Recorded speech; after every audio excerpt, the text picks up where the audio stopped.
Bu videoda biza dahshatli Darknet saytiga kirib, o'sha qotil klonlarni yana chaqirib ko'ramiz. Video boshlanishidan oldin men sizlarga bundan oldingi qismda bo'lgan voqealarni eslatib o'tmoqchiman. Biz yana o'sha dahshatli Darknet saytiga kirib, qotil klonni chaqirdik. Lekin u klon o'rniga biza chaqirmagan klon kirib keldi. Va u klonning ismi Isabella. Va bizani hayron qoldirgan narsa, Isabellaning qo'lida Chico'ni ayiqchasi ham bor edi. Keyin esa biz mana shu ayiqchani olishga juda ham qattiq harakat qildik. Lekin Isabella bizga umuman u ayiqchani bermasdan Gambitni klonga aylantira boshladi. Va keyin esa biz Isabellani tutish uchun tuzoq yasadik va shu paytda podoldan Goblinni topib oldik. Va Goblin esa bizga hamma klonlar qo'rqadigan qizil boshchanoqni berdi. Va biz tuzoqqa tushmagan Isabellani shu boshchanoq yordamida qiynadik. Va keyin esa endi hammasi joyiga tushdi deganimizda, bizning tuzog'imizga umuman yangi klon tushib qoldi. Va bu klon kim?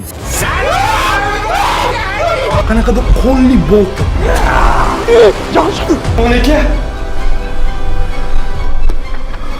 Darknet 6-qism.